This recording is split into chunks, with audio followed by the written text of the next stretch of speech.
नमस्कार, आप देख रहे हैं सी न्यूज भारत और मैं हूं आपके साथ ज्योति अरोड़ा। वक्त हो गया है न्यूज बुलेटिन का, जिसमें हम जानेंगे कि कहां बैठक में सामूहिक हिंसा पर हुई चर्चा, कहां सैकड़ों क्षेत्रीय किसानों की भीड़ हुई एकत्रित। और भी खबरों को जानेंगे विस्तार से, तो आइए नजर डालते हैं इस वक्त की बड़ी खबरों पे।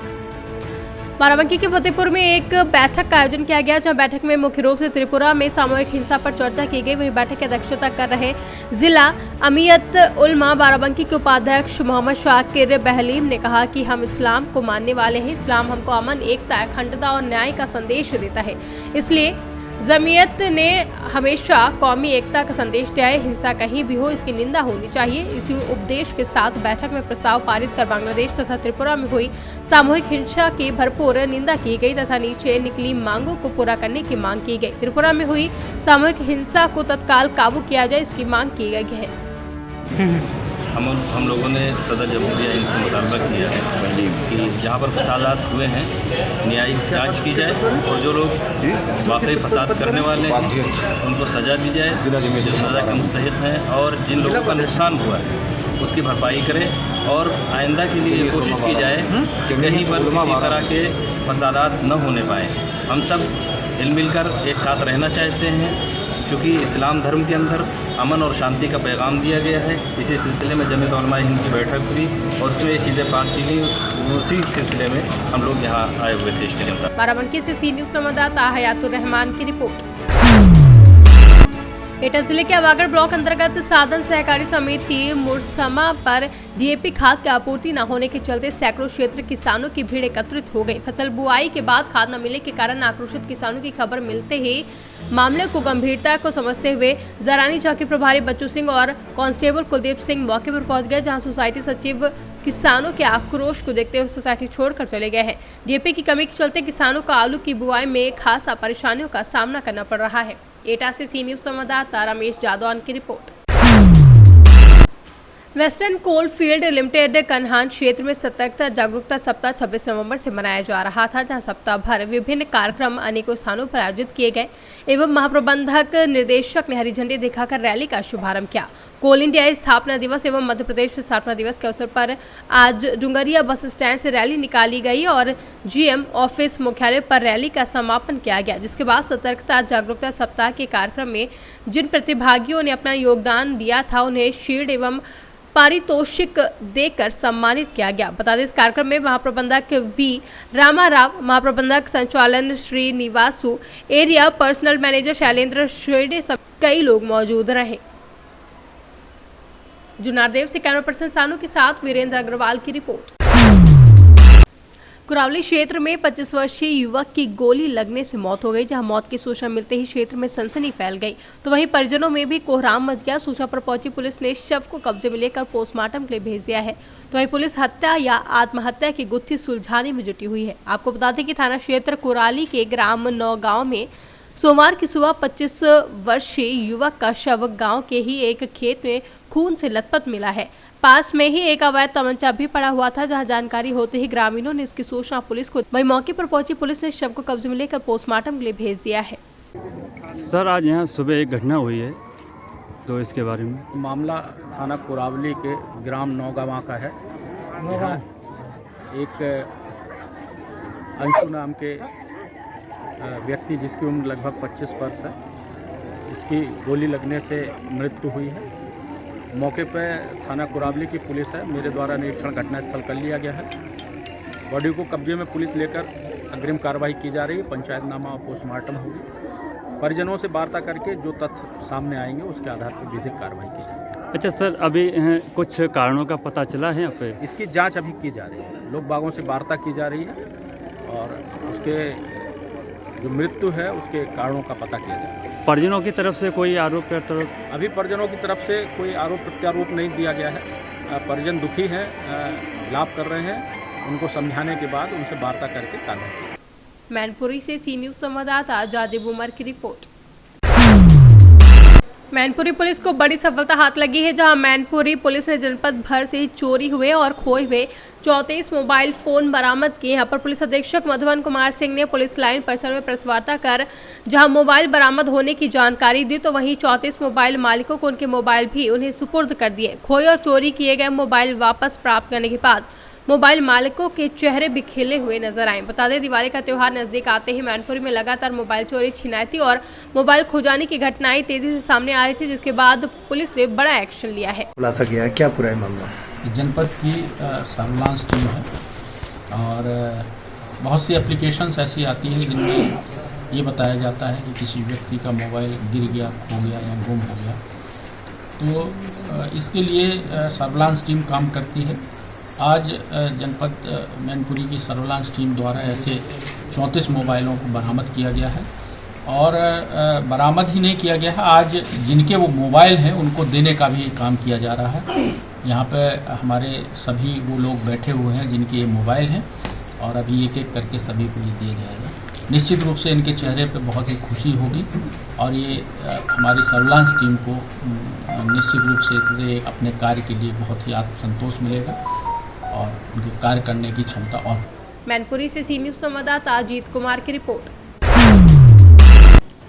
बलरामपुर डिवाइन पब्लिक स्कूल ने धूमधाम से अपना वार्षिकोत्सव एवं अंक प्राप्त वितरण कार्यक्रम का शुभारंभ किया, जहां महान समाज सेवी व एसएसपी ग्रुप के चेयरमैन डॉक्टर धीरेन्द्र प्रताप सिंह धीरू ने सरस्वती माता के चित्र पर माल्यार्पण करवा ज्योत जलाकर कार्यक्रम का शुभारंभ किया। इस दौरान तुलसीपुर विधायक, जिला पंचायत अध्यक्ष, प्रतिनिधि, मीडिया प्रभारी डॉक्टर डीपी सिंह सहित अन्य गणमान्य लोग मौजूद रहे। जहां कार्यक्रम के शुभारंभ में बच्चों ने सरस्वती वंदना पर बेहतरीन अदाकारी कर आए हुए अभिभावकों को ताली बजाने व प्रशंसा करने के लिए विवश कर दिया।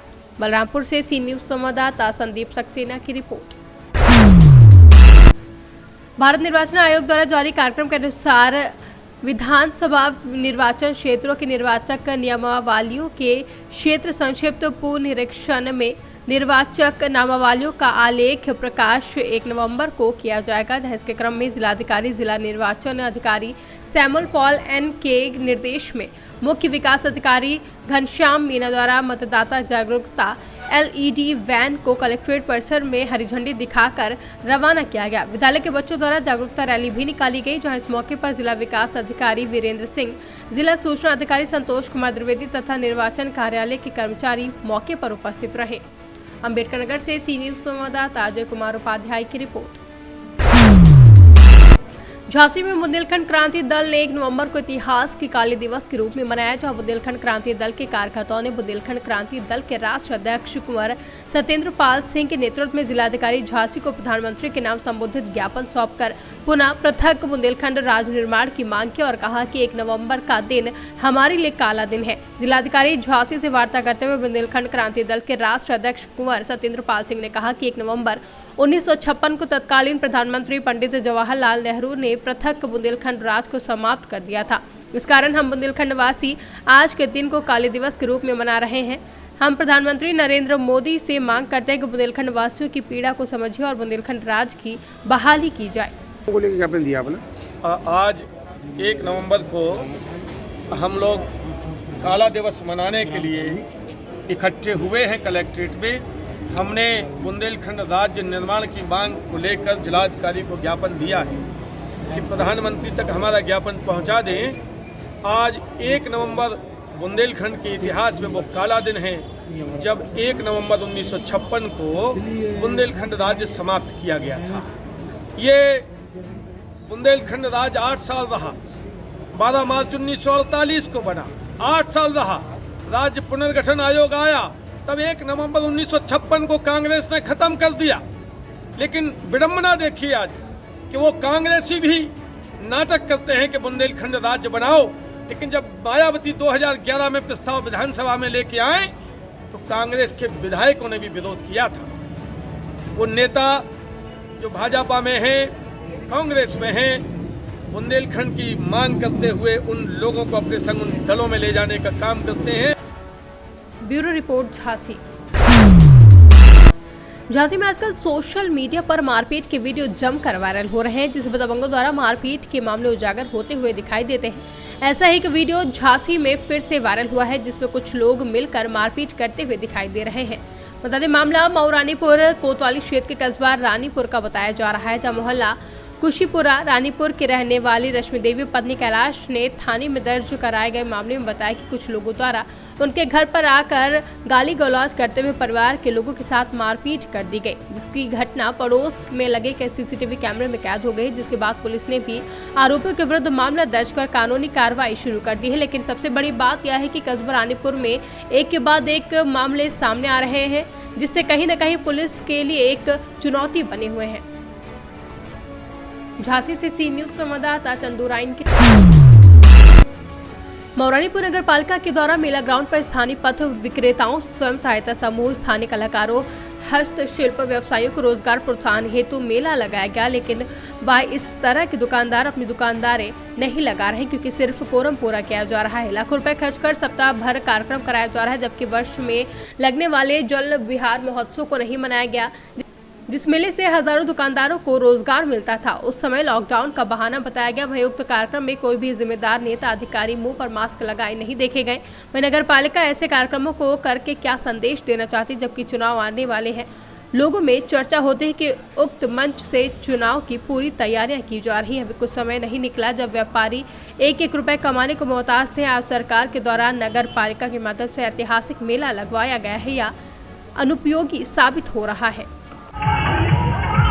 आपकी जो मऊ रानीपुर नगर में जो मेला लगा हुआ है, ये क्या जानकारी है इसके बारे में? आपको क्या क्या सुविधाएं मिल रही हैं यहाँ पर लोगों को? यहाँ पर इससे कोई सुविधा नहीं है। 29 तारीख से ये 3 तारीख तक का मेला है, और इसमें ये मेरी समझ से तो जनता के लिए कोई लाभ नहीं है इससे। यहाँ पर जो है, जो दुकानें जो बताई जाएँ सरकार की तरफ से जो मेला लगाए जा रहे हैं, यहाँ पर क्या दुकानें लगाई जाती हैं, क्या व्यवस्था रहती है? एक भी दुकान नहीं लगी है यहाँ पे कि जिसको इन्होंने कुछ ला के यहाँ लगाया हो कि उसको कोई लाभ मिला हो। किसी को कोई दुकान नहीं लगी, और ये कह रहे हैं 10,000 का लाभ। यहाँ से तो मेरी समझ से किसी को 1 रुपये का लाभ नहीं दिया गया है। जो नगर पालिका है, नगर पालिका की तरफ से क्या सुविधाएँ की गई हैं यहाँ पर? नगर पालिका की तरफ से सुविधा तो सारी है। मेला लगा। झांसी से सी न्यूज संवाददाता चंदू राइन की रिपोर्ट। न्यूज बुलेटिन में फिलहाल के लिए इतना ही। आप देखते रहिए सी न्यूज भारत।